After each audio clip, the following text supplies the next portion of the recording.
My name is Kamran Khan. You can hold this.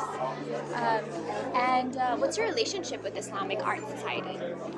Well, basically, Dr. Azimuddin, I know him real well, and he started this endeavor, and ever since it has been really flourishing, and this is a very, very impressive collection of Islamic arts. And what are your thoughts on the whole gala and the exhibit and everything? Oh, this is marvelous, really. And just 2 weeks ago, I was in London at the Albert Thomas Museum, and I was looking at the Islamic art section, and this is really phenomenal. I mean, it kind of reminds me of that. Yeah, this is Mustafa Hussain. This is Momina Hussain. And tell us a little bit about your relationship with Islamic Art Society. Actually, I knew about Islamic Art Society of Houston for quite some time.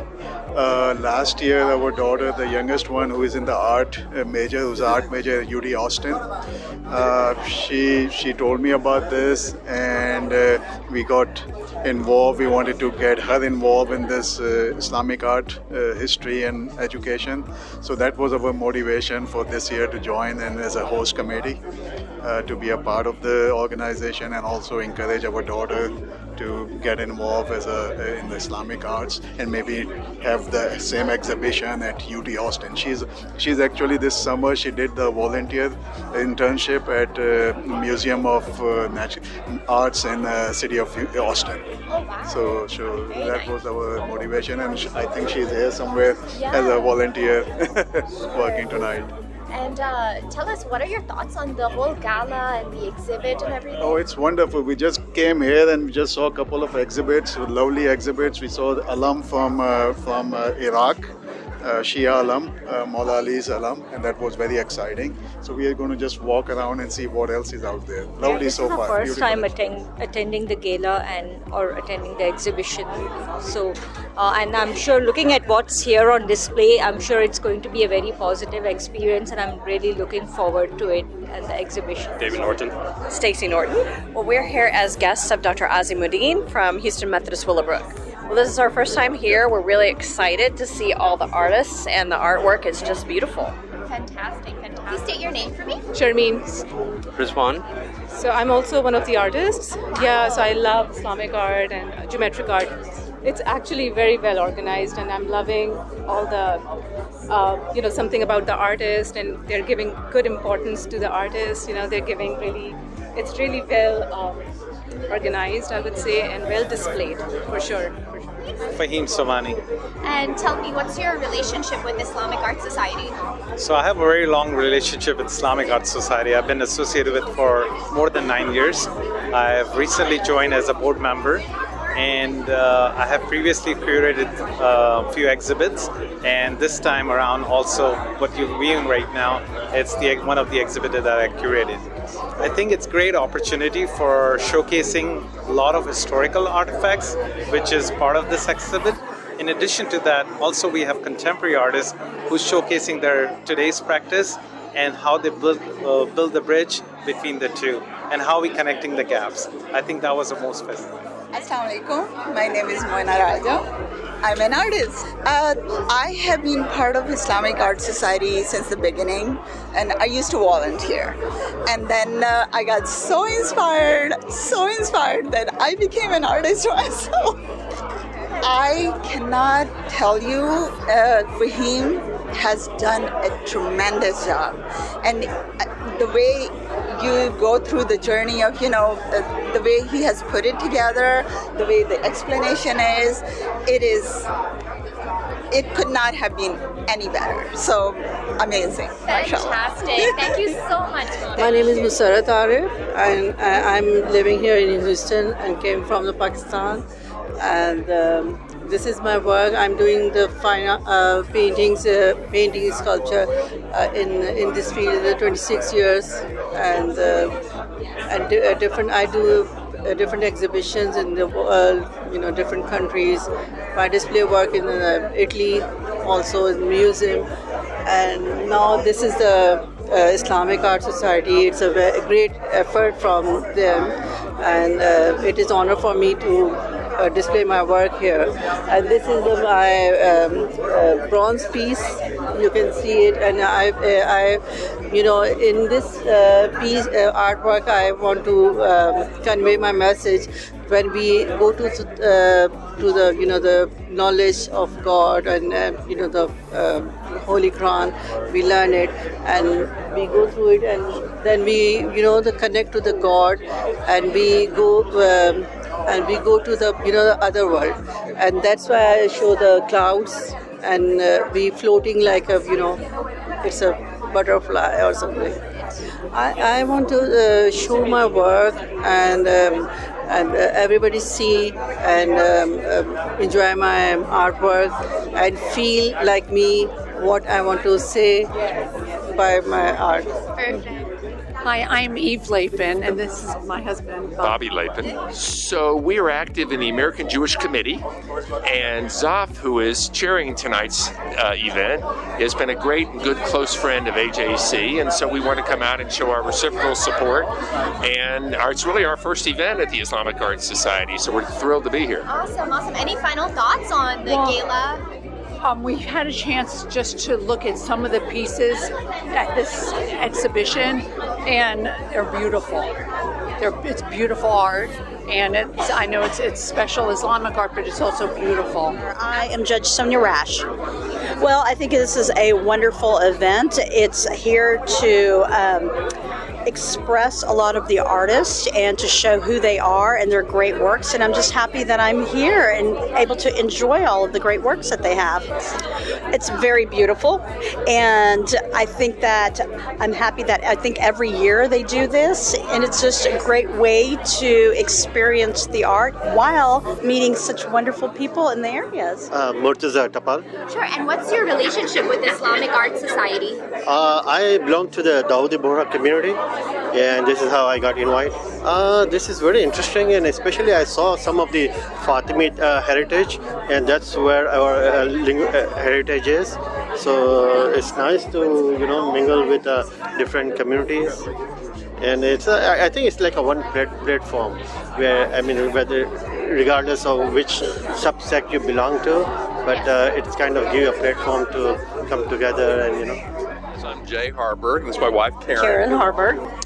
Well, I'm a former chair of Interfaith Ministries for Greater Houston, and so I've got a lot of friends involved, and we were invited by a friend to join for the evening, and so we're here enjoying the evening. Fantastic. Learning about Islamic art. Right. Fantastic. And any final thoughts on the exhibit and the gala? Well, the gala's beautiful. We're just starting, and it's the intricacy of the work is spectacular. We're really enjoying it. I was just reading about the curator, and it really sounds like it's going to be a very interesting evening, so we're excited to be here. Murtaza Mahesri. And Samina Mahesri. perfect. And what's your relationship with Islamic Art Society?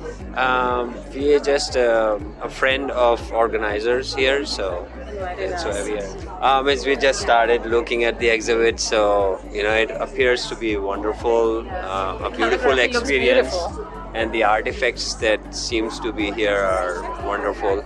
I'm not sure about the artifacts, if there are any displays which are created by people here, or is it just original artifacts from other places? I believe it's all locals. It's all locals? Yeah, Yes. So I've heard a lot of things about it, so Fantastic. I'm very excited to see how it turns out to be tonight. My name is Zara Tabal. So what's your relationship with Islamic Art Society? Honestly, my cousin is getting married to someone who's very much involved with the Islamic Arts Council, so I was invited, and I'm really grateful. I'm very grateful. It's amazing, and I'm still in the process of reacting because making my way through, I want to read every word. State your name for me. Muhammad Imran Tahir. Hina Nazir. Art lover, Muslim, based in Houston, and this is a gift that the Houston city has. So proud to be a part of it. It's very high end. We're doing, I think it's happening after a couple of years post-COVID, and we've been looking forward to it. This is something even someone who has no interest can come and be inspired. So I'd encourage people to come see, and there's so much for display, especially the heritage section. that's new this time. So it's amazing. It's really nice. So state your name for me. Iram Khan. I really want to thank to Islamic Art Society that they are giving us this platform to showcase our art. Yeah, this is my first time, so I'm really excited. So let's see. Yeah. No, so my art has already been sold, so I'm really I don't know what to say. My name is Hina Chaudhry.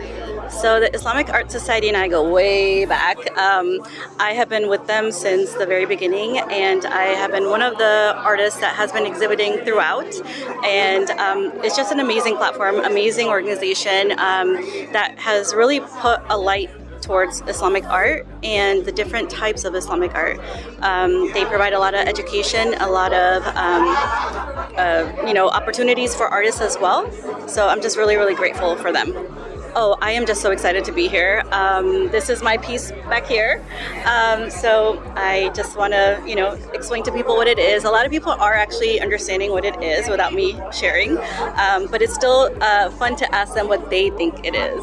So I'm having a lot of fun here. Can you briefly tell us a little bit about your piece? So when you look at it, it's just like, what is it? It's just random. So what my thought process was that this is the Gala, the holy site in Mecca, and this is the stripe that you could kind of relates to it. And this right here, down here, are the people. So usually the men have white on.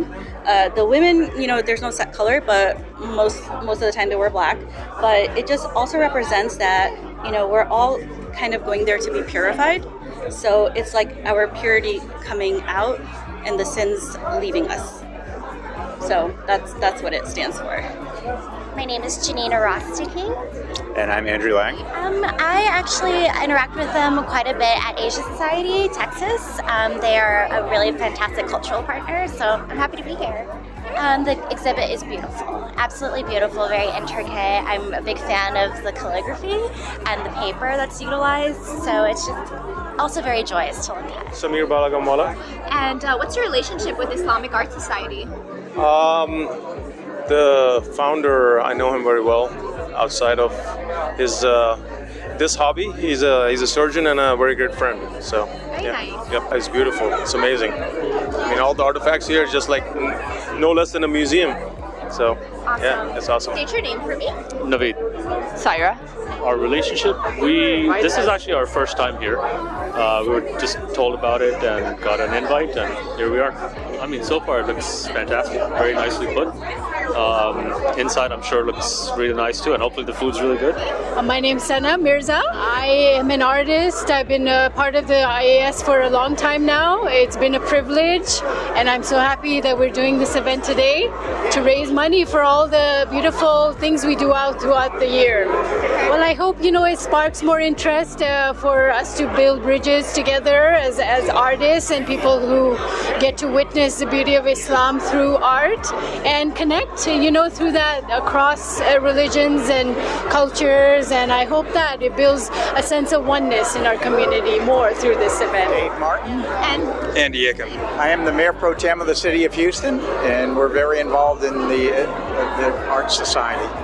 Wonderful. And what are your thoughts on the entire gala and the exhibit tonight? Oh, it's beautiful. I looked outside the room here, and they have some beautiful exhibits. I love the fact that this mirrors exactly what they have in the mother country, and it's wonderful. A lot of good people here, as you can see, supporting a very good cause. Please tell us what. I'm Andy Icken. I'm the Chief Development Officer of the City of Houston. Fantastic. What are your thoughts on the entire evening? I think it's a great development. The city has been very much engaged with the Muslim community and with this work. I'm Sergeant Nicole Madrano. I have friends that I've been known for years. I think it's awesome that the community is coming together to work together for the community. Zakia Lalani. What's your relationship with the Islamic Art Society? I'm one of the board member of the Islamic Art Society. This is phenomenal. I mean, what we envisioned the last 6 months ago and even a year before when we were thinking we have to do our second gala, and what we envisioned, it looks like exactly what we envisioned. It's beautiful. People are loving it. We have the centuries old manuscripts and artifacts, and all the artist artwork is beautiful.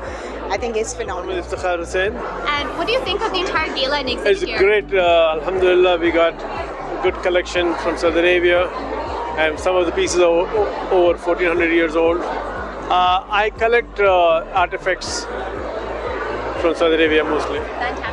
Bora Tarham. My name is Mustafa. We are associated with Turkish American Society, so this is how we get in touch with you guys. This is our first time, actually. It looks pretty good. I'm pretty amazed how they set up. I like it so far. Aisha, Vishal, Inshra, Alishba. So we are here as volunteers for the Islamic Art Society. We're just like helping with the gala and its process and receiving donations. We absolutely are so excited for this event. I mean, there's so many important people here, so many beautiful artifacts and art pieces, and we're just like excited to see the event unfold. Fantastic. Thank you guys so much. Enjoy the rest of your evening.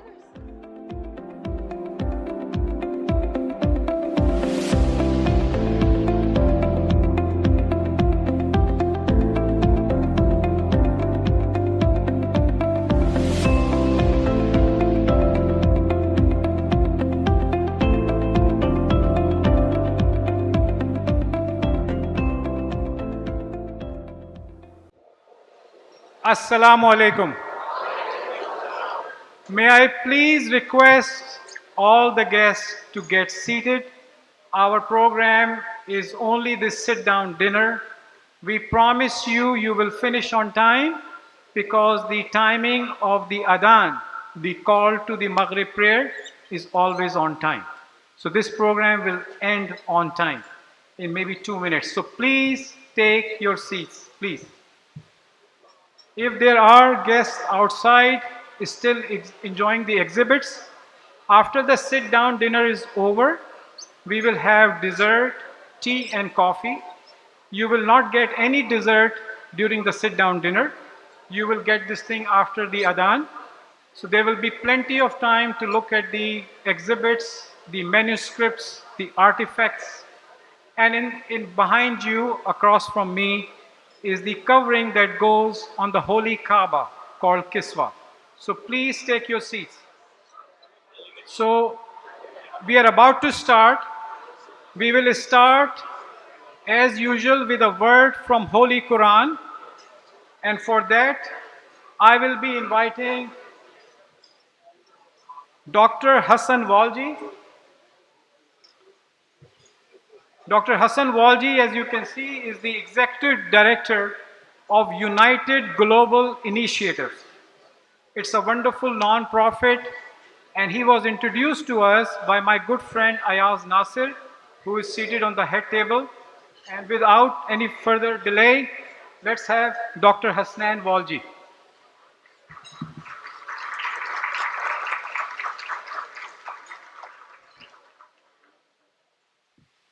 Assalamu alaikum wa rahmatullahi wa barakatuh. I greet you all with the Islamic greeting of peace be upon you. My task this evening is to do the traditional beginning of any Islamic event, and that is the recitation of the Holy Quran. Given the diversity of our great city here in Houston, I will do my recitation in a slightly unconventional way. Every verse that was revealed to the Blessed Prophet had an impact of that particular verse. And that is the fashion that inshallah I will follow as I begin the recitation. The chapter that I have chosen for this evening is chapter 55 of the Holy Quran, one of the most beautiful chapters, Surah Al-Rahman. So, we will inshallah begin exactly with Surah Al-Rahman. And this particular surah, this chapter, is a surah of gratification and of thankful to what Allah has bestowed upon us. أعوذ بالله من الشيطان اللعين الرجيم بسم الله الرحمن الرحيم Ar-Rahman, the most merciful. He is Allah, the endlessly compassionate. He bestows mercy upon all creations, infinite in kindness and endless in love. Allama al-Quran.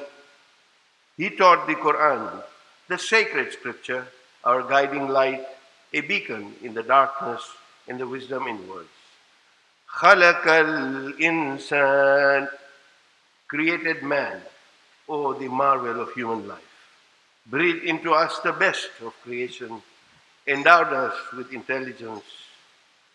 Allamahul bayan, he taught him expression, the power of expression, a divine gift, a gift of bayan, a bridge connecting souls. Washamsu wal kamaru bihusban, the sun and the moon move by precise calculation. This is celestial harmony, ordained by him in perfect balance. وَالنَّجْمُ وَالشَّجَرُ يَسْجُدَانِ, the stars and the trees prostrate, all creation, bowing in reverence, silent worshippers acknowledging his might. وَالسَّمَاءَ رَفَعَهَا وَوَضَعَ الْمِيزَانَ, he raised the sky lofty and high, a heavenly canopy bearing silent testimony to his greatness. أَلَا تَطْغَوْا فِي الْمِيزَانِ, and he set the balance, divine decree for justice, for equity, for balance in existence. I would particularly like to draw your attention in this brief commentary to ayah number 4, which is Allamahul Bayan. He taught men the expression. This is very pertinent for this evening today. Expression means that he gave us a brilliant mind to be able to create out of this, be it sounds, be it words, be it art. And truly this is the art that we see is the language of the soul. What you see out there, enjoy, my friends, the beauty of Islamic art, the circle, the square, the triangle, parts of the Islamic art and its huge impact. The circle represents eternity. The square actually represents the stability that we have, and the triangle represents that transcendence towards the divine. This is what we are here for. It is indeed a cacophony of colors, of artifacts, of beautiful calligraphy which is shouting at you in silence when you see it out there. One of the beautiful painting that I saw is just the word wow, which is al-wudud, the love of Allah subhanahu wa ta'ala, the love of God. This is the beauty of Islamic art. Allow me to end this with one particular icon that I was so touched by. I grew up with it. And we'd like to thank Ambassador Sada Kambar for providing us with that particular artifact.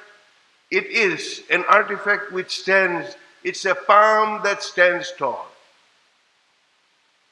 Within the Islamic community, it is known as the alam. It is a flag. It is a symbol, an icon. That icon is indeed a symbol of standing up against the oppressor. It is very timely that I refer to this particular icon. There are many others.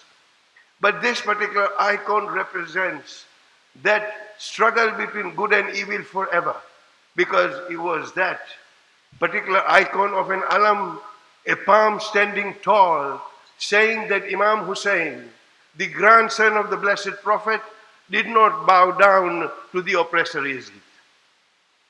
This is for time immemorial, where that palm stands tall, reminding us not to bow down to any oppressor.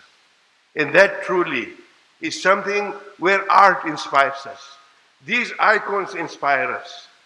Friends, enjoy the art, enjoy the dinner, and thank you, the Islamic Society, Art Society, for this opportunity to address you very briefly. Wassalamu alaikum wa rahmatullahi wa barakatuh.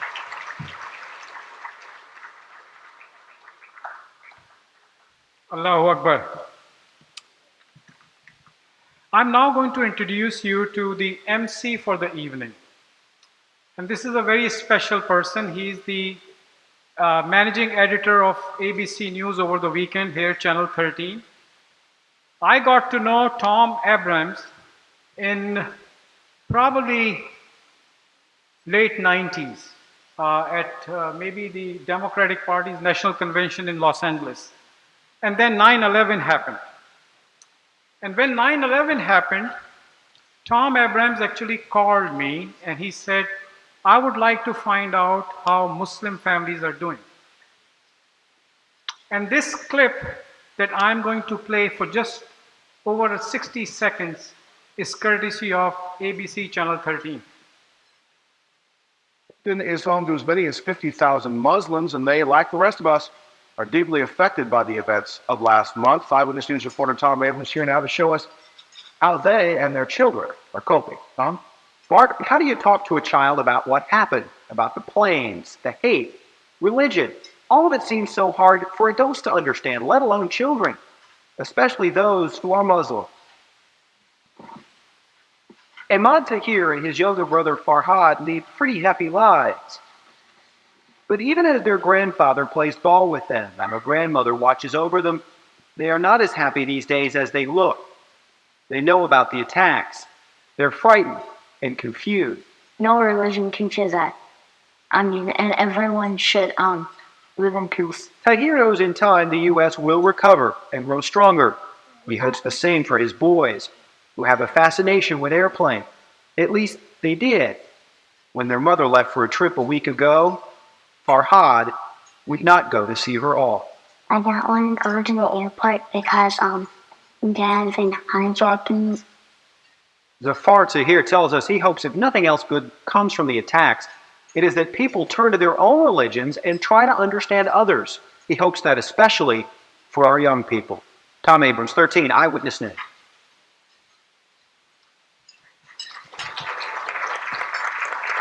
Tom, you have few more gray hair, but you look as dashing and as smart. And as we say, mashallah now, you are the managing editor. Tom took only an hour off from his assignment on Sunday evening to be here with us, the Muslim American community. Tom Abrams.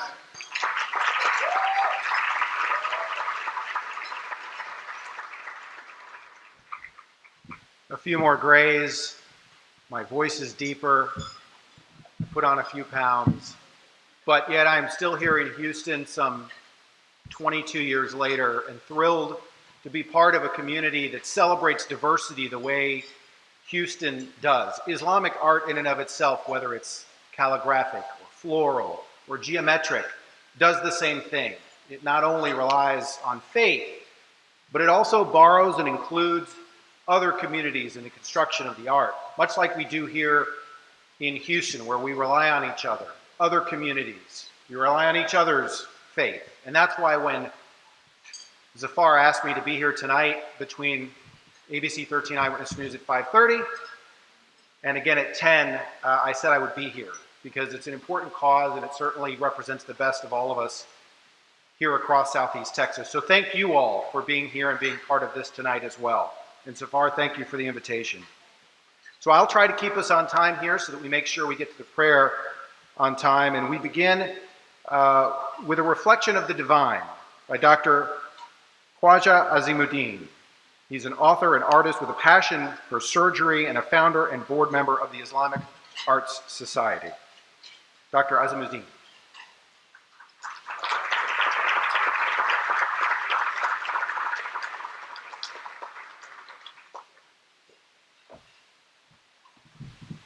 Thank you, and good evening, everyone. As gorgeous as my face might be, I would like you to focus on the screen and not over here. Because this talk is all about Islamic art, and I want you to get a feeling of what in the world is this all about. So, maybe the room lights down a little bit, if possible. Maybe a couple of 100 years ago, when travelers started exploring the world, they found this kind of art in Malaysia, this in India, something like this in Turkey, and something like this in Spain. So this is all quite similar. And one would say, you know, what in the world is this? There is some arabesque, some geometry, some calligraphy, and a lot of vegetal and floral patterns. So this is what came to be defined in Islamic art. The central pillar of Islamic art is calligraphy. Calligraphy, or the words of God. The Muslim artists took it upon themselves to define or beautify the word of God. After all, what's more important than to actually make the word of God even more beautiful? You cannot improve on the content, so might as well say improve on the way it is written or how it is narrated. So that is why calligraphy became an art and words became ornaments. Calligraphers started writing beautiful art in such a way that it was a pleasure to see this art. And as you can see, these words almost look like ornaments. They are beautiful, they are splendid. So now that you've decorated the word of God, you've written the word of God, you got to beautify it as well. So therein came the concept of illumination or tazib. Tazib is the art of illumination, which means beautifying or knowing the enlightenment, creating the enlightenment with gold and white colors that comes from knowing God. Here you can see beautiful pages of Quran that have been, done so beautifully and gorgeous, and you can see these are nothing but then marvelous and magnificent pieces of art. So the calligraphers became the cornerstones, and they were held in most respect because they were actually the ones who were writing the words of God, and it almost became a form of worship or ibadah for them. Now in Islamic art, you will see a lot of patterns because you didn't see any images of animals or humans in those pictures that I just showed you. So maybe some abstract form. And that is what started the tradition of arabesque. Now arabesque is actually these undulating vegetal petal patterns that go on and on and on forever. And if you can imagine this pattern, you can take it on and on and on until eternity. It's an infinite pattern. And what else is infinite in this world? The nature of God. So arabesque came to represent the infinite or the boundless nature of God. Seamlessly advancing geometric patterns also became part and parcel of Islamic art, and Muslim artists were creating 13 and 16 and 19 points stars more than 500 years ago. When you combine beautiful arabesque with infinite geometry, you get this surreal, beautiful view of the sublime. And when you put these little arabesque patterns inside geometric art, you fill the domes and ceilings with divine majesty. Here is another combination of geometry, arabesque, and calligraphy all together in a dome of a mosque. And who can talk about the Islamic art without actually mentioning the beautiful, serene combination of arabesque, calligraphy, and geometry at the Alhambra Palace in Granada? Or the Islamic art, the pinnacle of Islamic art and artistic expression, the Taj Mahal itself. Here, arabesque, geometry, calligraphy, all coming together to present a beautiful picture. In summary, Islamic art is showing something beautiful. There is no ugliness, there is no dark emotions. We are only reflecting the beauty of God. We say God is beautiful and loves beauty. And here we are just reflecting that manifestation of God, creating beauty, spreading beauty in the world.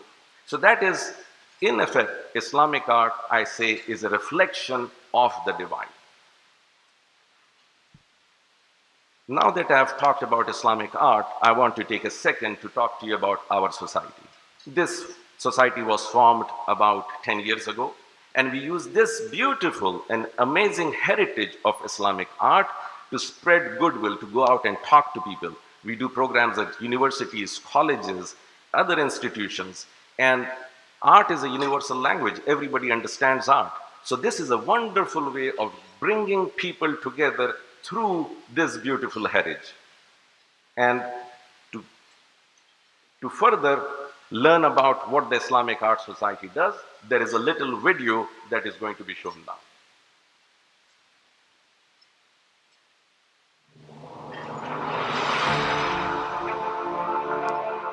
The Islamic Art Society's festival is a wholly unique experience in the American landscape.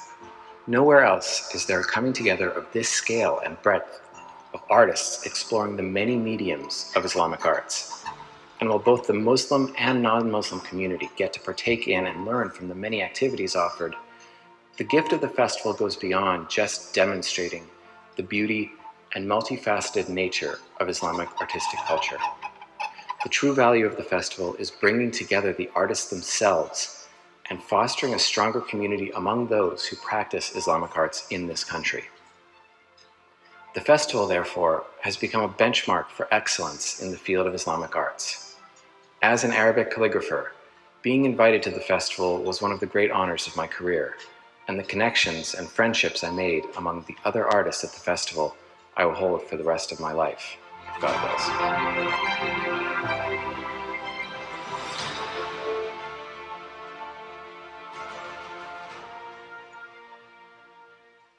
My name is Mona Raja, and I'm an artist. Islamic Art Society has been a huge part of my artistic journey. And I have volunteered for their annual Islamic Art Festival for a number of years, and I was truly, truly inspired by the talented artists in the event. I have been passionate about learning Islamic art for a number of years, and since I can remember, but I did not have proper direction or proper resources to pursue that. So some summers ago, Islamic Art Society offered some art classes, and I was introduced to the wonderful world of traditional Islamic art and different forms of Islamic traditions, like art of illumination, arabesque, and calligraphy. Those classes were the catalyst for me to kind of pursue this craft even further. So today I am pursuing my ijaza, that is the teaching certification in the discipline of Ottoman tasawwuf and Arabic calligraphy in Maghrabi style. And as an independent artist, I feel very supported by Islamic Art Society. And I had the opportunity to even display or exhibit my artwork at different venues like Asia Society Texas Center. And it was wonderful. And on top of it, I truly believe in this organization, and I feel utterly grateful for their presence in my life. And I want to tell everybody that I truly, truly believe in Islamic Art Society and their vision to bring traditional Islamic arts to the community and to the next generation. Hello, my name is Aimee Froome, and I am Curator for Art of the Islamic Worlds here at the Museum of Fine Arts, Houston. I am delighted by and very proud of our partnership with the Islamic Arts Society. We've partnered together since the Society's foundations in 2014, 2015, with our first calligraphy workshop with the calligrapher Hajj Noordin. And most recently, on March 5th, we had the Islamic Arts Society by our sides as we opened the new Hossein Afshar Galleries for Art of the Islamic Worlds here at the Museum of Fine Arts, Houston. We had our dear partners and friends from the Islamic Arts Society doing what they do best: art making, demonstrations, and interactive workshops with all Houston audiences here at the museum. And so we were truly honored and very proud to share the stage at City Hall with the Islamic Arts Society when Mayor Sylvester Turner and the City of Houston declared a proclamation in support of the inclusivity of Art of the Islamic Worlds at the museum. So we both share the same goal, and that is to bring the really extraordinary riches of Islamic art and culture to all Houston audiences. I'm thrilled that the Society is celebrating its second gala this evening, and I look forward to many, many events in the future where we can bring more Islamic art to Houston audiences to connect and unite us. Thank you.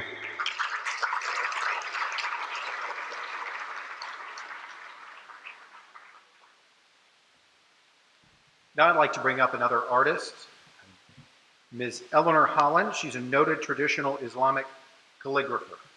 Ms. Holland.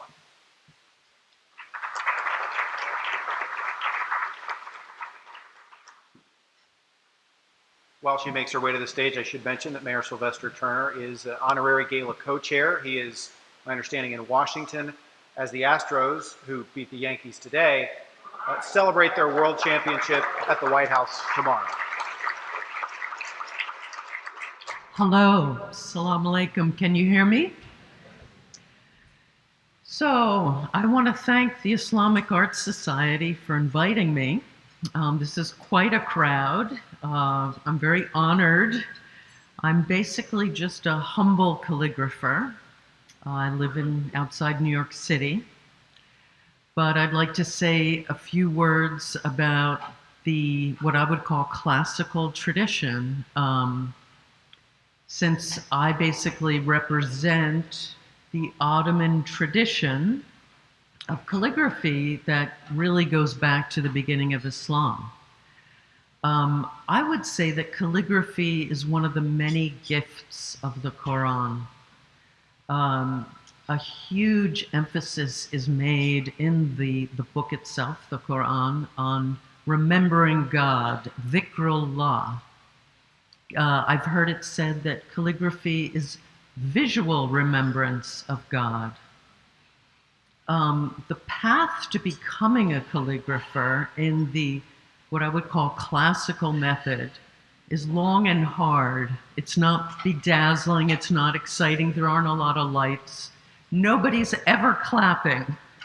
As you sit in your studio or your little rented room, copying letter forms that have been developed by calligraphers for hundreds of years. And in fact, it's a very quiet art.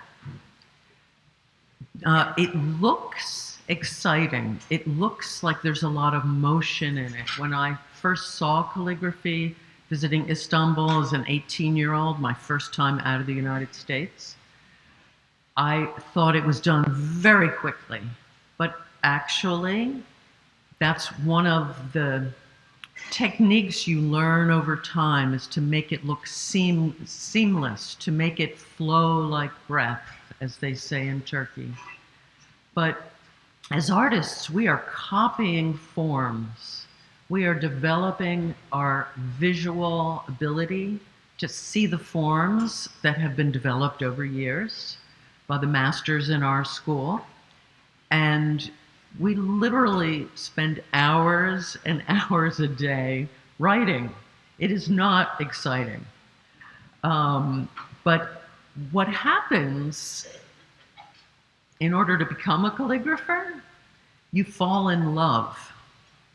You fall in love with this slow, quiet practice of sitting down and trying to disappear so that the message of the Quran, or whatever you're writing, you don't do grocery lists in your good pen. You want to comply, you want to embody these classical letter forms and pass on a message. And almost everybody who does this and succeeds slows down incredibly. And a lot of people say it's such a spiritual art. It can be an art that can make you crazy, but it slows you down. And you develop your eye and you develop your hand. And over time, you get, if you study the way I did with a master calligrapher, you get a diploma. But on the way to a diploma, If you're interested, I can just tell you a little bit about it. You have to find a master teacher and ask to be accepted as a student. And it's really a lifetime commitment, especially in the Turkish tradition. You don't switch teachers. People say bad things will happen if you switch teachers. But what does happen is mutual respect between teacher and student develops. So my teacher is Mohammed Zakaria, who is certainly the foremost calligrapher in North America. And he's another American who converted to Islam. And from the minute I met him, I called him on the phone. I'd really like to be your student. I had been in Istanbul as a teenager and saw Islamic calligraphy and wanted to do it more than anything. It took me 10 years to learn about him, to pick up the phone, to call him. And he said, no, it's too hard, everybody quits. And I said, no, I'm not going to quit. And he said, well, you live in New York and I live in Northern Virginia and it's too far to come. And I said, no, I have a car. And he said, it's really too much. And I said, if you'll accept me as a student, I will get in my car right now and drive to your home. So he relented, and several weeks later, at an appointed time, I knocked on his door, and the rest is history. But I will tell you, from the moment I met him, he's a very relaxed, easygoing human being. And over time, I have inherited basically over 1,400 years of classical knowledge of this Islamic art. I am the inheritor of all those generations of calligraphers, of their knowledge. And, I've never paid in this classical tradition. You don't pay your master. In fact, your master certainly doesn't pay you, but he buys lunch. He initiates everything, or she, because I am now a teacher. And what I inherited is priceless. And in return, when you get your diploma, your ijaza, which took me many years because I was an adult learner, I had children, I had a job, I got my diploma, and then I, in turn, pass my knowledge and my wisdom onto the next generation. So it's a really beautiful system. Everybody works at their own pace. The teachers appreciate the students appreciate the teachers. It's almost better than family. Almost. But I will just say one last thing. My teacher, Mohammed Zakaria, has said really what calligraphy is about love. And I'll leave you with that to think about. Thank you very much. I'm really honored.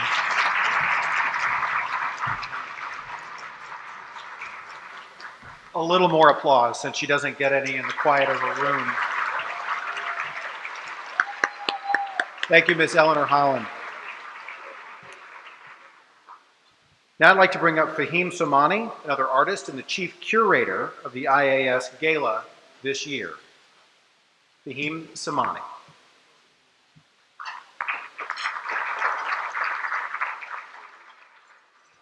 Assalamu alaikum. Welcome to the Islamic art, a journey through time and contemporary expressions.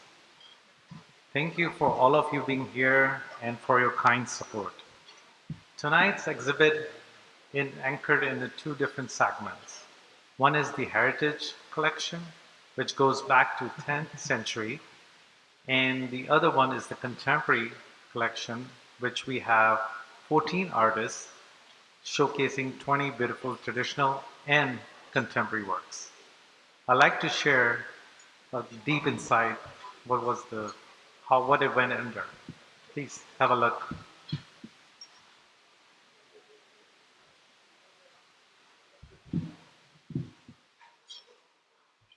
The curatorial process, it's quite important and essential in means of giving a depth and the history about the works, about the narrative, about the storytelling. And I feel it's a very important element to be incorporated in any exhibition. My thought process is to bring this element combining from the heritage elements of the exhibit and what's in the contemporary world. And it's very important to tell that story. Building a bridge from the historic perspective, connecting the past to the present. The bridge serves a tangible link that honors our ancestors' achievements while embracing modern innovations and societal progress. The exhibit from the historical artifacts truly showcase the works from 10th century manuscripts, Qurans, pottery walls, which display from 10th century showcase intricate Islamic geometric patterns, calligraphy, and other decorative elements. There are Islamic coins which showcase from 10th century minted during various dynasties. The exhibit aims to provide comprehensive view of Islamic art and its historical significance. As a curator, this exhibition serves as a profound inspiration, compelling me to engage in meaningful dialogues through the captivating realm of the Islamic art. I hope you get an opportunity to enjoy the work and get to meet with the artists and cherish all this beautiful heritage work that we are showcasing tonight. Please enjoy.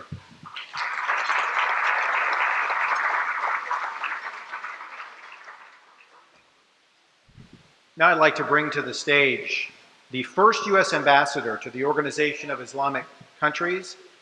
She will introduce our keynote speaker, the Honorable Ambassador Sarah Cumber.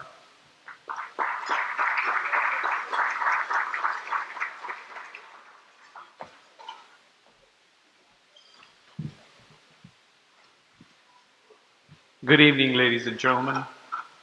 This is awesome. First and foremost, I would like to thank the current president, Shaheen Janjua Rahman, and the full board of the Islamic Art Society for honoring me to be the chair of this grand gala event.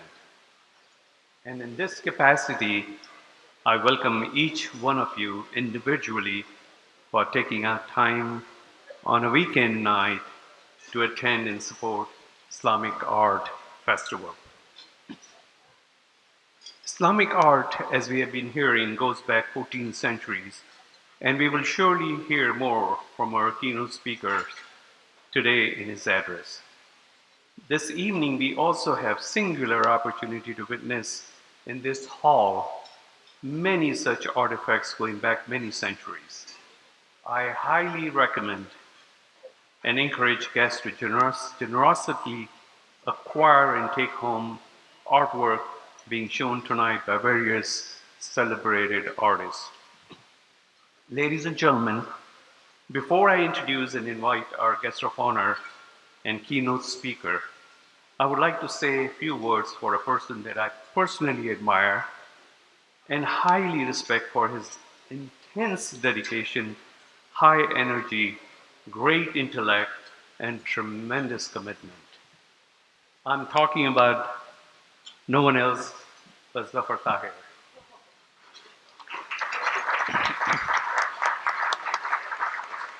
Zafar knows how to scale things and organize events to perfection, and we are witness to that today. I am personally what is labeled as a mile wide and inch deep. And some of us here are probably inch wide and mile deep. Well, Zafar is mile wide and mile deep. Thank you, Zafar, as always, for a job very well done.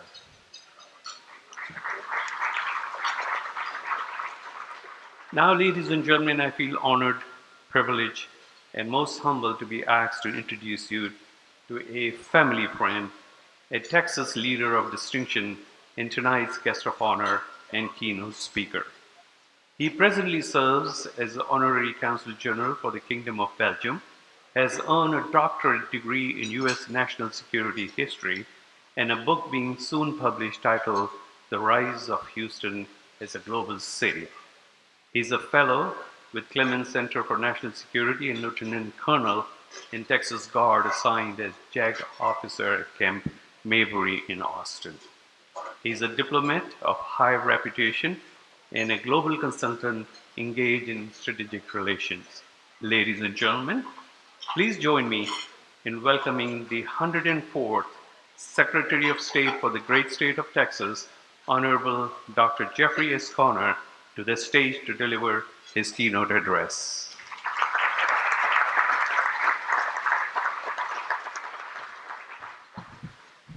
Thank you, Ambassador Cumber. Sada and Mumtaz have been dear friends for many years, and so I was honored when he approached me about speaking at this event, and I'm honored to be with all of you. So many friends in the room tonight that I've known in different aspects of my life in government and law and business and just parties like this. So it's good to be here. I want to tell you about my first encounter with Islamic art that I specifically remember. I'm sure it must have happened earlier, but I remember in 1998, my grandmother invited me to go with her on a trip to Spain and Morocco. And so we visited Granada and Toledo before going across to Morocco. Of course, we saw the Alhambra that I had read about in Washington Irving's book in school. We saw the gates and the courtyards of Toledo. We saw the mosques and the museums in Rabat and Fez, Marrakesh, Casablanca. At the time, I didn't have the context to understand Islamic art very well, but I knew what I was seeing was extraordinary, it was beautiful, and it was very traditional from European art.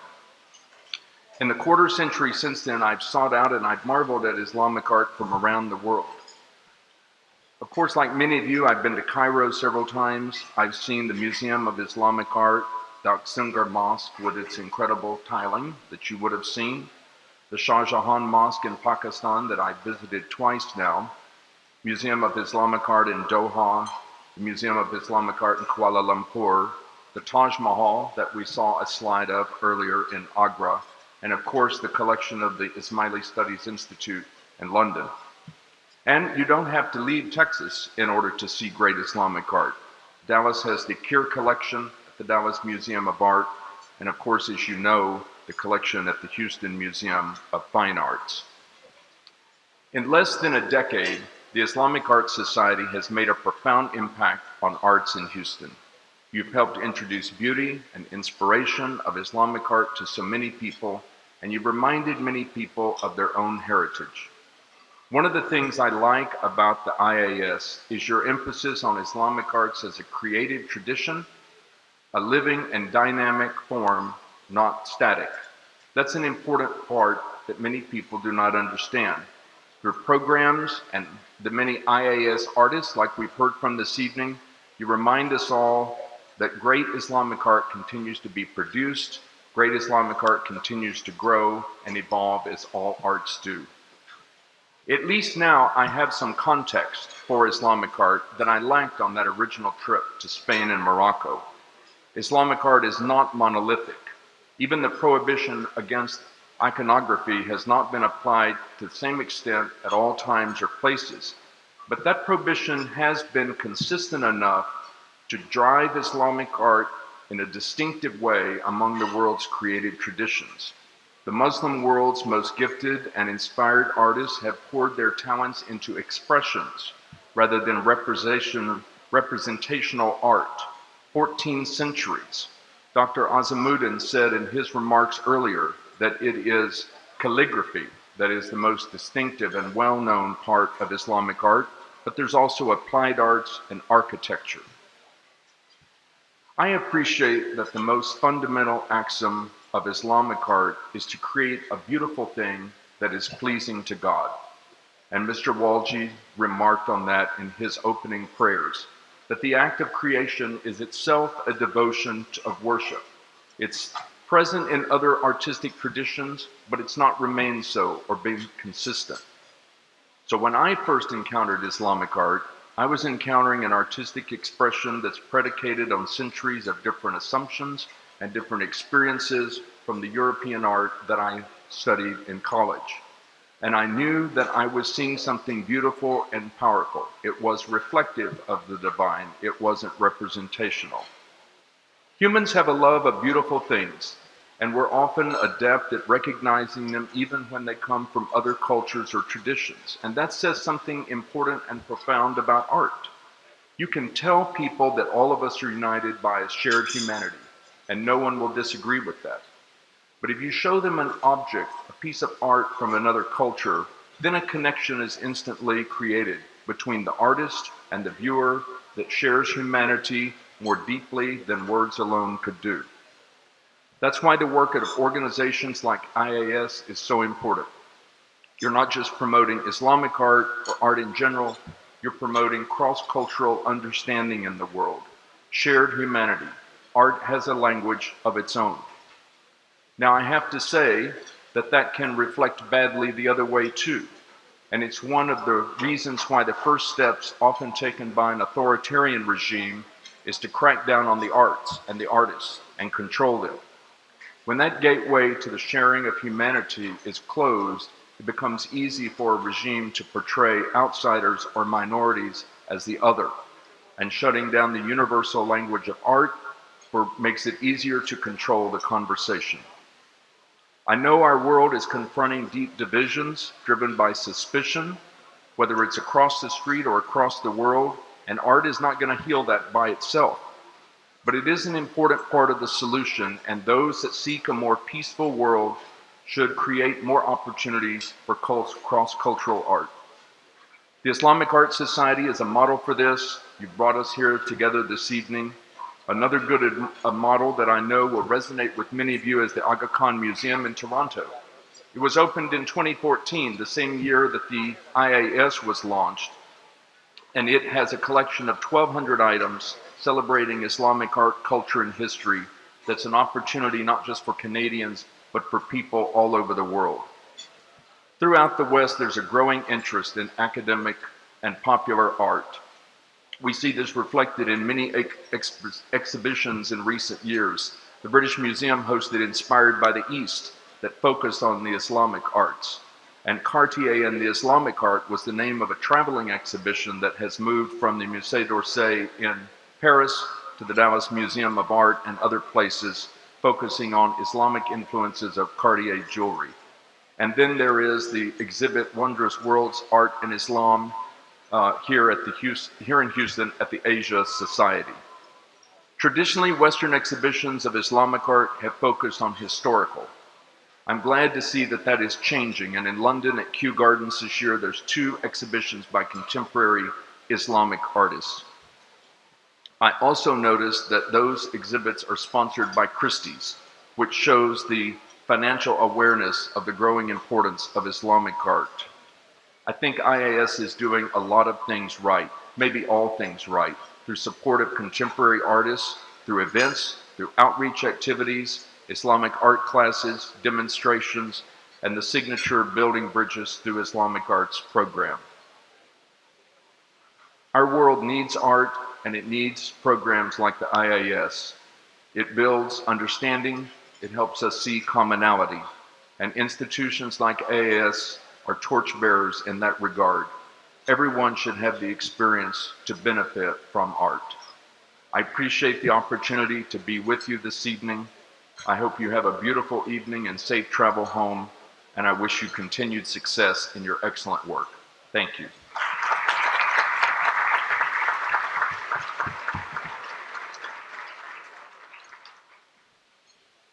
Once again, here's Zafar Tahir.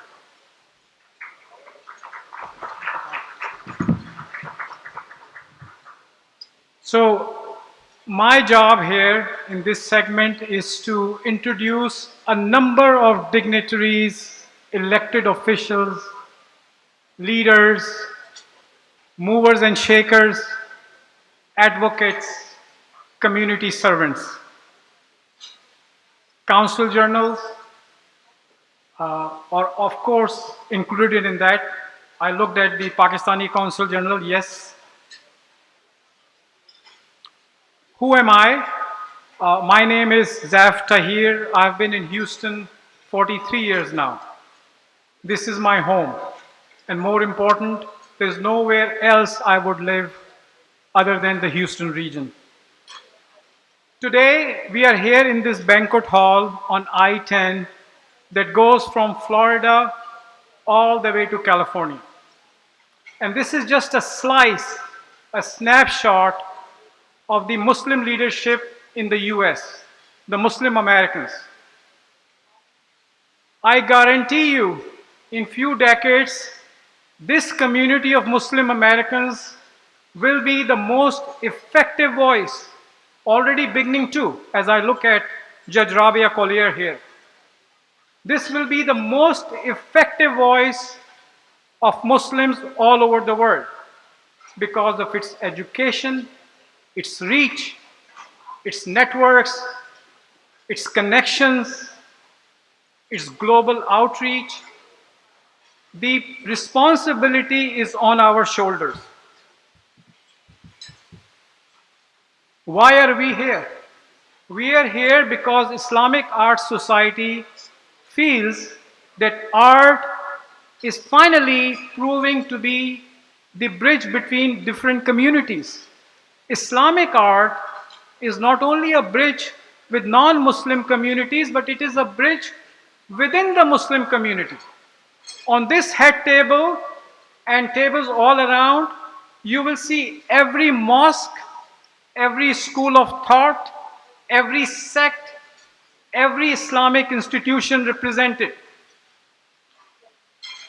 But I must first start recognizing the chairs and co-chairs who helped us put this together. As always, Mayor Turner was the first one to say, yes, I'm going to be the honorary Gala chair. Unfortunately, he's not here, and as we all know that a lot of our elected officials are headed to Washington because President Biden is going to be celebrating Astros' victory. The honorary co-chair with him is my good friend, Ambassador Sada Kambar. Sada Kambar Sahab is not only the first US ambassador appointed to the Organization of Islamic Countries by the US, but also an avid collector, an art connoisseur. Most of these artifacts that you see in these foyers actually are his personal collection. We approached our insurance firm and we said we would like to buy insurance. They said, no, we cannot sell you insurance on this. This is priceless. And it was Mr. Kambar who said, don't worry about it. I'm insuring this. I trust Islamic Art Society. Thank you, Ambassador Kambar. Honorary Jeff Connors. Jeff, you have been a supporter. You have been with us. You were with us when we were given an endowment by Houston Endowment. Thank you for your presence. Thank you for your support. Honorary Council Member Dave Martin, the Mayor Pro Tem, also was here. Took a lot of pictures with the Kiswa. He had to leave. He has a flight to catch for Washington, D.C. My good friend and our friend, and inshallah soon to be in a much higher position, Honorable Mayor Pro Tem of Sugarland, Naushad Karmali. Where are you, Naushad? Right there. One person who's really a torchbearer of entrepreneurship. Never says no to anything. You know, these nice cabinets that you see there, the expense behind it, all the things that Fahim wanted to buy, it was Mr. Nasruddin Rupani who said, yes, I will cover it. Mr. Rupani. We are blessed that this past year, Texas elected its first Muslim state representatives, 2 of them. And the first one in my book is the state rep from Houston, from the Fort Bend area, Mr. Honorable State Rep Suleiman Lalani. He's seated here with his wife Zakia Lalani. Where is Suleiman? Right there. Thank you, Suleiman Saab, a wonderful supporter. Mr. Ayaz Nasir. He's a very subdued, toned down, very soft-spoken person. Ayaz bhai, thank you so much. It was Ayaz Bhai who really introduced me to Sada Kambar Sahab. I've known Sada Kambar for decades, but it was Ayaz Bhai who said, you get to know this gentleman. Ayaz Bhai, thank you so much. A young entrepreneur, Ali Shekhani. He is on the head table right there. Ali, you are an example of entrepreneurship among the Muslim American community. Thank you for being here. Now let me come back to the Muslim leadership. I proudly serve as the chair of the Government Affairs Committee of the largest Islamic organization in North America. It's not ISNA, it's somebody under ISNA, and that is Islamic Society of Greater Houston, represented by Ayman Kabir and its president Basil Shishore. Please stand up so that people can see you. This is the organization that gave birth to Islamic Art Society. We wouldn't be here today if it wasn't for the support, the logistics, the cover that they gave us. We didn't even have a 501c. The first few years we were operating under them. Thank you, ISGH. I really appreciate it. We have another mosque here. In fact, a network of mosques, and that is Al Farouk Foundation. Its chairman, Masood Baba, brother Masood Baba, is a good friend of mine and good friend of the Muslim community. That mosque is an example of how different mosques actually work with ISDH and other organizations. Al Farouk Masjid works in conjunction with an Islamic school operated by ISDH. Thank you, Masood. Thank you so much for being our supporters.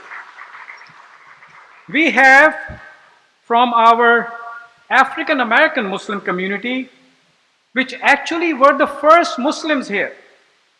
Imam Basil Abdullah, Imam Jihad Muhammad, brother Marvin Muhammad, they're all here. I knew Marvin Muhammad when we were first active 4 decades ago in the Belfort Mosque. Thank you all. I have a lot of recognitions. Mr. Murad Ajani, the outgoing president of the Ismaili Southwest Council of US, is here, and he's representing the Ismaili community. Murad, we wouldn't be here, we wouldn't be able to do this thing without the support of the Ismaili community. Thank you so much. The new incoming president is Faisal Momin. He is not here. Representing the Bora Masjid, the Muhammadi Masjid. If you have not seen a mosque which will remind you of Alhambra, go to Muhammadi Masjid that is actually under the patronage of the Bora community. Representing them is Muhammad Zakir. Zakir Saab, I know you are here. Thank you so much. On the southeast side, we have the Multicultural Center in Webster, and its chairman is Muhammad Shalebe, Dr. Muhammad Shalebe. I believe you are here. Next is our Ahmadiyya Jamaat of Houston, Ahmadiyya Muslim Jamaat of Houston. Representing them is Dr. Atta Urrab Ahmad. Dr. Atta, thank you so much for your support. On the non-profit side, in terms of community service, there is nobody better than An-Nisa Foundation. Its founder, Bibi Khan, is not here, but she is represented by her daughter, Safra Khan. Thank you, An-Nisa. When it comes to advocacy, there is nobody better than John Floyd. John Floyd is an amazing Muslim. He is an example for all of us. John is also on the National Board of Care and ran CARE for a number of years. John is here with his wife Muniza Lai. John, thank you so much for everything that you do.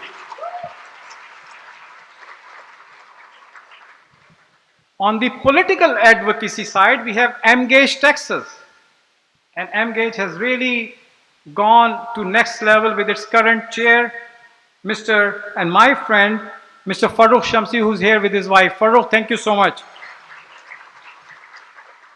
Umar Khwaja, the president of Muslim Bar Association, is not here, but I believe his sister, Subat, is here. The largest group in North America of any Muslim American professionals is the Organization of the Pakistani Physicians, and its president, Dr. Naveed Zafar, is here. Dr. Naveed, thank you. We have leadership from the Fort Bend County and from Harris County that represents us in Austin. And that delegation is led by the Dean of the Senate, Senator Whitmire. Senator, thank you for supporting us. I've already introduced you to our State Rep, Suleiman Lalani. From Fort Bend County, we have District Attorney Brian Middleton. Brian, where are you? Brian's office, and I see Assistant DA there. Thank you so much, Mr. Khwaja, for being here. Brian's office currently is in Richmond, Fort Bend. But I tell you, mark my words, Brian is destined to higher places in Austin or DC. Mark my word. He's that kind of a person. State Rep Gene Wu is here. Gene? Right there. Somebody appointed by the governor of Texas to be the president of Texas Medical Board, Dr. Sharif Zafran, is here. And my favorite affiliation now, City of Houston. Yes, I am biased. I wear this pin that says City of Houston. I see Andy Aiken is smiling. Honorable Council Member, Vice Mayor Pro Tem Martha Kestek Tatum is here. Martha, thank you so much. We have two other council members, three actually. Council Member Letitia Plummer, Council Member Sally Elcon, and Council Member Ed Pollard. They're all here. Look at our leadership here. Not far behind is actually the person who makes sure that we are safe in Houston. Our HPD chief, Troy Finner, is here. Our Harris County Sheriff Ed Gonzalez, is here. From Fort Bend County, we have our own Pakistani American and Muslim American Constable Nabil Shaikh. Nabil, where are you? We have a lot of judges, but there's none that we are more proud of than our first female Muslim American, Pakistani American elected as a judge, Honorable Judge Rabia Collier. Rabia. Judge Brittany Morris is here. Thank you, Brittany. From Sugar Land, we have a strong delegation thanks to Naushad Karmali. Let me just name them. Honorable Council Member William Ferguson is here. Honorable Judge Sonia Rash is here. Honorable Judge Julia Matthews is here. Council Member Stuart Jacobson is here. Council Member of Sugar Land, Suzanne Waitley, is here. They're all here. Thanks to Naushad Karmali. Then we have among us leaders who have served us in the past. They are the first Muslim American, Pakistani American to be on the City of Houston Council. Honorable M.J. Khan is here. Honorable Council Member Amanda Edwards is here. Amanda. The first Asian American to be on the City of Houston Council, Honorable Gordon Kwan, is here. I learned my first campaign and campaign walks with Gordon Kwan. And by the way, he actually did my green card in 1984. From University of Houston, again, I'm very biased when it comes to University of Houston. Dean Andrew Davis is here. He's the Dean of Catherine G. McGovern College of Arts. Andrew, where are you? We have a supporter by name of Ursula Rehman Foundation out of Germany. They called us about 2 months ago. They said, we want to give a gift to the Houston community, but we want that gift to go for some educational purposes. Shaheen connected me to Dean Andrews. Within 24 hours, we became friends. And Dean Andrews agreed that that gift will actually underwrite a PhD thesis in Islamic architecture or Islamic art, and inshallah it will lead to some kind of an endowment. Dean Andrews, thank you so much. By the way, they have already identified the student. That student is originally from Beirut, Lebanon, and she will be starting her or their PhD or master's thesis this coming fall. Miss Nancy Myers, the publisher of Houston Chronicle 2 weeks ago, called me and she said, "How can I help? How can I be part of this gala?" And I said, "Can you lend your name?" And she said, "Sure." So you will see on our invitation the name of the publisher of Houston Chronicle for the first time, Nancy Myers. She is not here, but she is represented by Melissa and Nadia Shakur. Melissa Aguilar and Nadia Shakur. They are here, right there. Of course, we met Tom Abrams, my good friend. Tom, thank you so much for being there to watch our back when it comes to media. But we also have Maya Shea with ABC 13. Where's Maya? Maya is right there. Maya, thank you so much. We have strong supporters all across. From the national board of AJC, we have Mr. Bobby Lepin with his wife Eve. Bobby, where are you? Thank you. We have Martin Kominsky, the CEO of Interfaith Ministries of Greater Houston. Martin, where are you? Thank you, Martin. Mr. Bill Walvin couldn't be here. He's founder of Your Houston. But Mr. Randy Zarlinski is here, the executive director of local AJC. Randy, thank you so much. Now I'm going to come to our counselor corps. And we want our counselor corps to take a message of strength, of inclusion, of the reach, and the growing success of the Muslim American community. We are here to succeed and be a voice for Muslims all over the world. But our request is, allow us to be Americans. Allow us to be integrated. Allow us to succeed in this country and adopt this country, and we would be your best friends anywhere in the world. I have representing, and he is the permanent representative of what used to be the state of Junagadh, and Pakistan still recognizes that territory as its own, Mr. Muhammad Imaduddin. Muhammad, where are you? Next we have the Honorable Aftab Chaudhry, the Consul General of Pakistan in Houston. Aftab Chaudhry.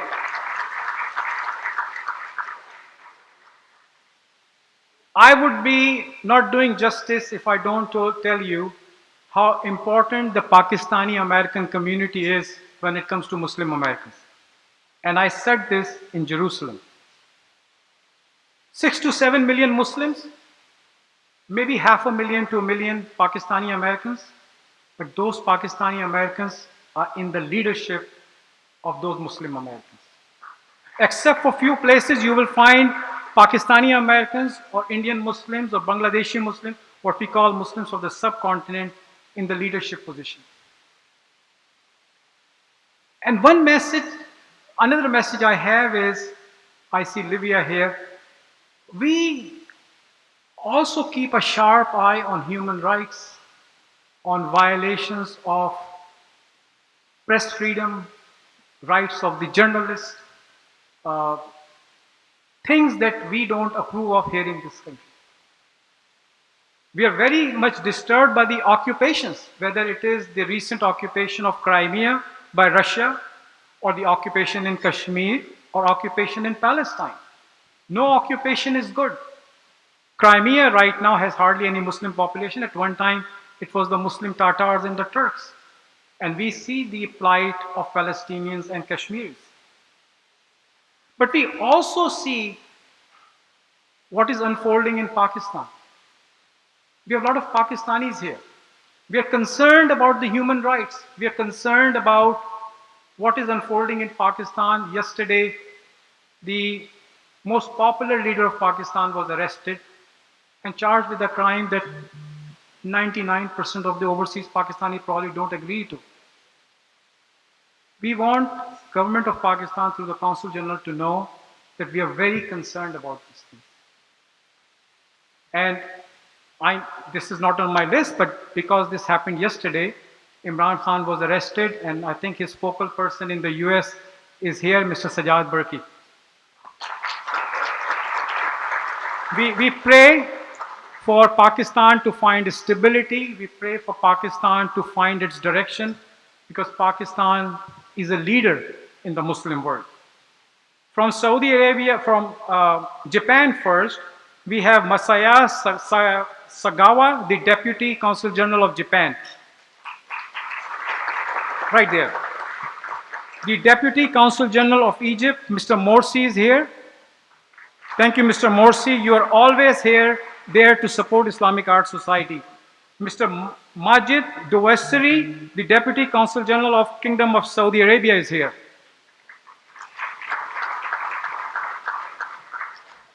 The Consul General of Israel is here, Livia Link. Livia, thank you for being here. Appreciate it. Somebody from the Turkish Consulate, Mehmet Behman, is here. Mehmet is the guest of Seba Metals.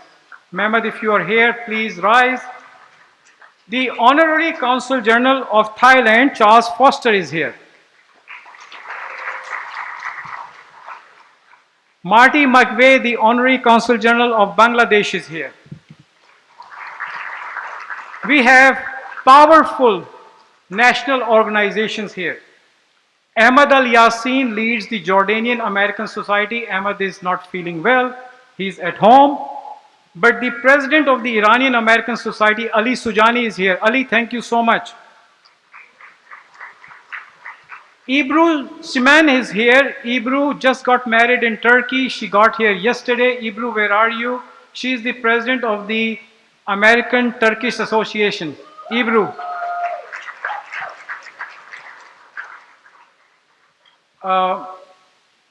Then we have Siraj Narsi. He's representing the Pakistan Association. Siraj, you have collected more checks than probably anybody else. Siraj, thank you for supporting us. We really appreciate it. Jorge France is here. He is the Vice President of Houston First. Thank you so much, Mr. France. David Mintzberg is not here. He's also on his way to the DC. Mr. Andy Ickens is here, the Chief Economic Development Officer of City of Houston. Another pride of the Muslim community, Sohail Kanwar, the Executive Engineer of City of Houston. Where is Sohail? Sohail Kanwar, right there. Sohail, thank you so much. I'm down to my last 4 names. But you see, this is the strength of the community here. Miss Nicole Irvin is here, the Director of MOCA at City of Houston. Mr. Chris Olson hopefully is here. He is Director of the Mayor's Office of Trade and Investment. Mr. Chris Olson. Then we have some owners of businesses in Houston. And would you believe that we have the owners and the president of Zadok Jewelers, Doror Zadok and Helene Zadok, right here. Founders of HRSS, Ghazala and Harun Sheikh are here. Agha's owner, Shaukat Maradia, is here. Shaukat Bhai, are you here? Then we have the owners of Musa Stadium. We have the founder of Wallace State Bank, Musa Dakri, here. Musa Bhai is right there. I know he's a long-time supporter and an icon of the Muslim American community. Mrs. Farah and Midat Sayyed, owners of the Midat Law Firm, are here. And then I have my board. Leading the board is Shaheen Rahman, the president of Islamic Art Society. Dr. Khwaja Azimuddin, the man who had the vision to create Islamic Art Society. Khwaja Azimuddin, where are you? I think we need to bring him inside because we still have the program left. Zakia Lalani is here. She's a board member of Islamic Art Society and wife of Representative Suleiman Lalani. Dr. Munira Hamid Kundi is here. Where's Munira? Munira is expert when it comes to getting people together. She actually sold 3 or 4 tables, but then she had to make a reduction because we didn't have a space. We have Zulfiqar Ali here. Zulfiqar has a PhD in engineering and he's an artist and a calligrapher. Fahim Somani is, of course, our curator. He's here. Last but not the least is Akram Sufi. Akram is the manager of the hotel. Akram, thank you so much.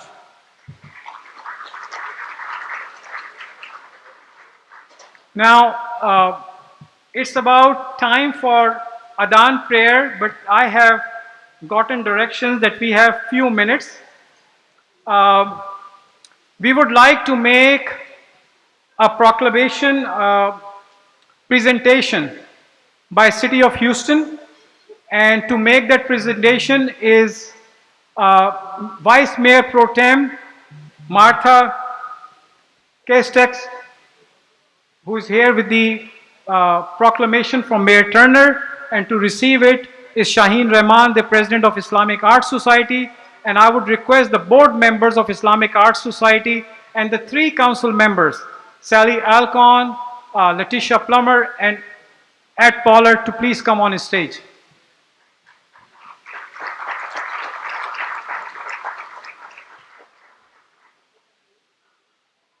Thank you so much, Zaf. What an incredible evening to celebrate the beauty of Islamic art.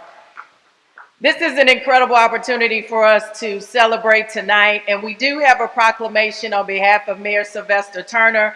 I'll ask my council colleagues to come on over so we can do this together.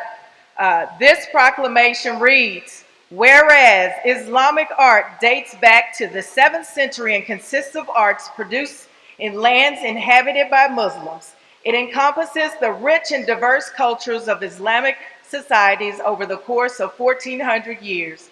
Islamic art is not limited to religious art, but also seen in day-to-day utilitarian objects as well as in architecture. And whereas, even with the diversity, certain underlying themes and similarities unify and link art across the Islamic world, including architecture, calligraphy, and manuscript illumination, ceramics, glass, textiles, and metalwork. Each type of art is decorated with Arabic calligraphy, geometric patterns, arabesque, scrolling patterns, and floral or plant design. Whereas on August 6, 2023, the Islamic Arts Society will celebrate its 10 years with this gala with a display of Islamic arts, artifacts, and historical manuscripts, while bringing together a broad spectrum of cultures from all the ancestral Muslim lands, all segments of Muslim Americans in the Houston area, interfaith leadership, elected officials, community leaders, and art lovers. The City of Houston commends the Islamic Arts Society, its board, and the host committee on this worthwhile endeavor, which celebrates unity and diversity and the artistic contributions of Houston's thriving Islamic community. Therefore, I, Martha Castex Tatum, the Vice Mayor of the City of Houston, along with my City Council colleagues, on behalf of Sylvester Turner, Mayor of the City of Houston, hereby proclaim August 6, 2023 as Islamic Arts Society Day in Houston, Texas. Congratulations.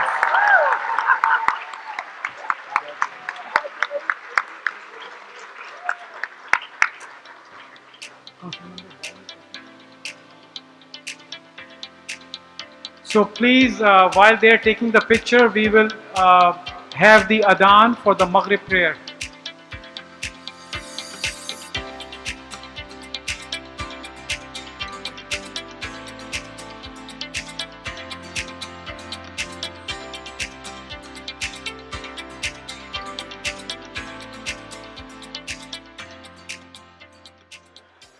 أشهد أن محمد رسول الله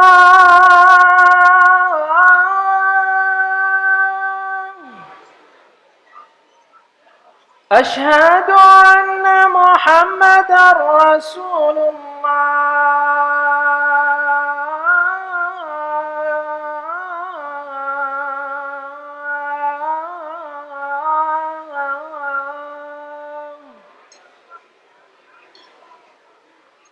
حي على الصلاة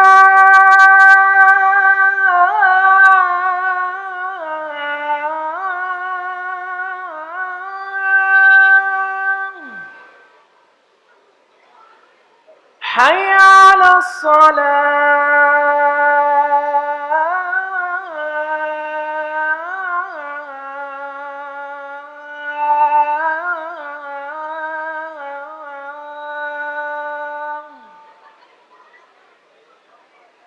حي على الفلاح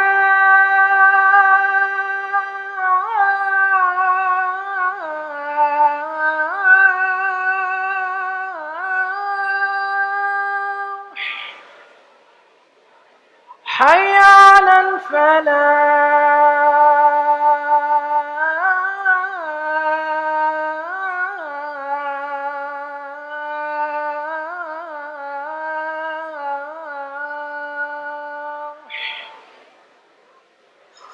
الله أكبر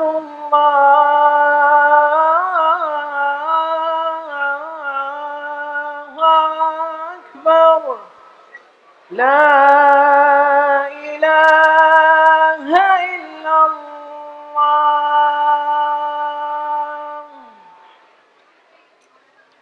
The board members of Islamic Art Society, if you have, if you're available, if you can come on stage. We will continue with the program in few minutes, but we do want to have all the state officials first with the board members of Islamic Art Society, State Rep Suleiman Lalani, State Rep John Rosenthal, State Rep Jean Wu, and I believe State Rep Ron Reynolds are here. And then of course the Dean of the Senate, Senator Whitmire. Fahim, can you please join us on stage? Munira Kundi, if you can come on stage please. State Rep Suleiman Lalani, State Rep Jean Wu, State Rep John Rosenthal, State Rep Ron Reynolds. My God, we have 4 state reps and 1 senator today. And of course, Dr. Zafran, please come. You are also representing the state, please. You are part of state of Texas. Sada Kambar Saab, please join us. No, please. Jeff, please join us. This is the state of Texas. I believe there is a gift from the state for Islamic Art Society. Not a proclamation, but a gift.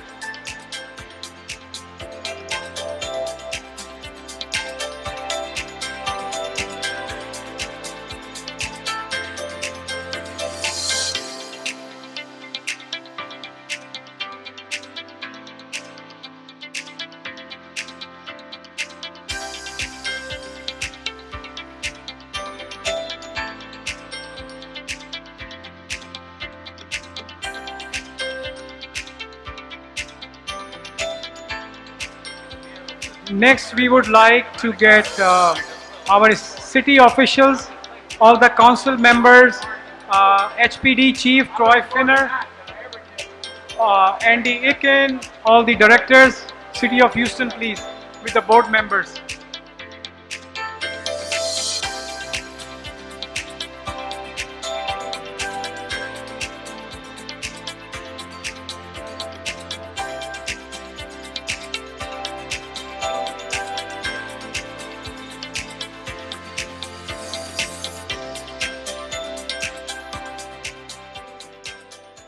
Shaheen Rahman, the President of Islamic Arts Society, she has closing remarks. Please give her a few minutes. Thank you. Good evening. From the way the hall looks up here, it looks like everybody's really having a great time. I hope you've enjoyed the dinner and the art that we have on display for you. It's such an honor for me to be here this evening. You know, it was 10 years ago that I received an email telling me about some Islamic art festival that was going to take place. I have lived in North America most of my life, and I had never come across something like an Islamic art festival. So that really caught my attention and I wanted to go check it out. On the day of the event, when I got there, I was really taken by not just the beautiful art that was on display and the artists that were there, but also by how organized the event was. Here was a celebration of who I was, an American Muslim artist practicing a form of Islamic art. And I was surrounded by others who were doing the same. It was a celebration of my culture, my identity, my faith. It was just an amazing experience. And I immediately felt connected to the whole event. I really felt like I had come home. And so at that time, I didn't know anything about the Islamic Art Society. I didn't know who were the people behind it, what work they were doing. All I knew was that I wanted to be a part of that, whatever was happening there. So I joined the organization right away as an artist, and I started participating in all their events and programming. And it didn't take me long to realize the potential of the work that this organization was setting out to do. One, to celebrate the rich heritage of Islamic arts. And two, to use this unique lens of the arts to bring the broader Houston community together, to build bridges, to find commonality of our shared humanity. And so over the last 10 years, Islamic Art Society has presented 9 festivals. And by the way, those are the largest festivals of their kind in the US. We have put forth numerous library programs all across the Harris County libraries, at schools, at universities. Our partnerships have included premier and prestigious institutions and organizations like the Islamic Society of Greater Houston, Museum of Fine Arts Houston, University of Houston, Rice University, and the list just goes on and on. And I feel really proud when we get invited back for continued and repeated programming. I feel that our work really speaks for itself and the impact that it's having.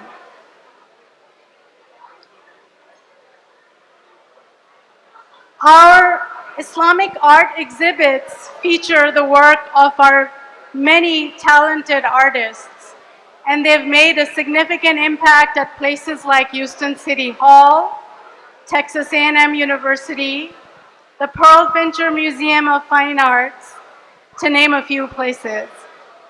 This year already, we have completed 4 library programs, and we've done a round of 8 Islamic art classes all over Houston.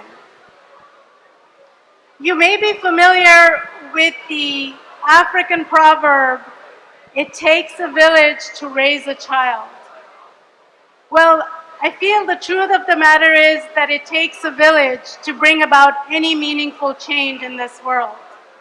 And when I look around this room, I see part of that village right here. Many of you have been on this journey with us as we've been busy doing this very grassroots level work. Work that inspires, engages, and excites people of all ages, across cultures and across faiths. I see friendly faces here that have joined us at our programs, that have supported us, not only with their resources, but also with their time. To those, on behalf of my board, I would like to really say a sincere thank you. And for those of you that may be new to the Islamic Art Society, I invite you to join us on this journey, a journey that's based on the foundation that we've laid over the last 10 years.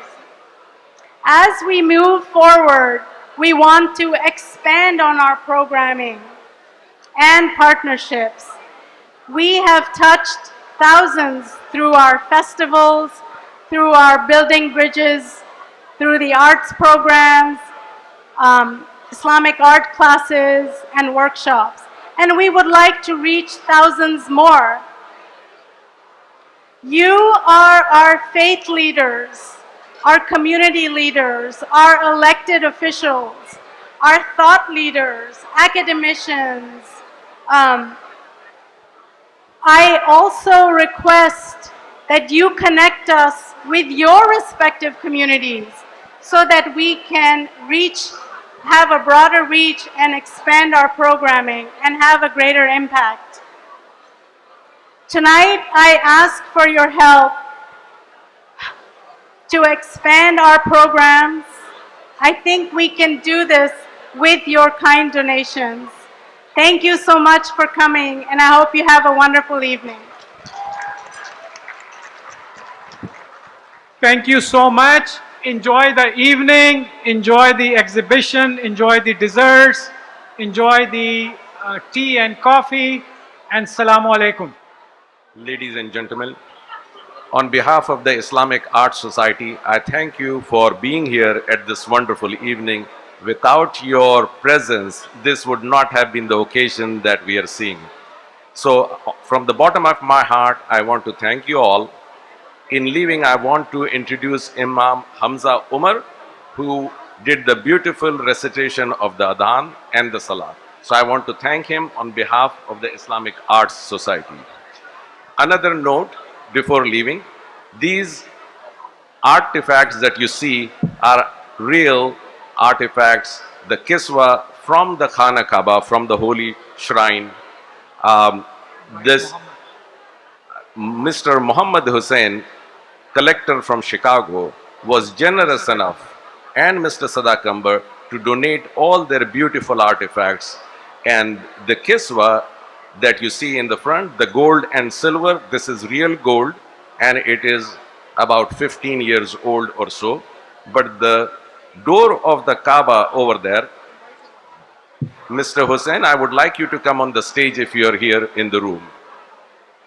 So this door on the right hand side that you see on the black screen in silver, gold and red, this is actual door from the Kaaba from the Ottoman times. The door used to be small in those days, that is why you see the door is pretty small. And finally, beneath that door covering, there are two or three artifacts from the tombs of the Prophet Muhammad sallallahu alaihi wasallam. These are actual coverings of the tomb of the Prophet, peace be upon him. So with that, I'm going to conclude the program, and before that, I would like to introduce Mr. Muhammad Hussain, who can be contacted if you are interested in these kiswas. It is through the generosity of this gentleman here, who I am proudly calling a fellow Hyderabadi. Mr. Hussain has many attributes, but of course being a Hyderabadi is one of them. And he is the benefactor who brought these priceless items all the way from Chicago for you to see and enjoy and touch. And then I also want to thank Mr. Sadakambar for being with us and donating his artifacts for the benefit of our audience. So thank you, Ambassador Sadakambar, and thank you, Mr. Muhammad Hussain.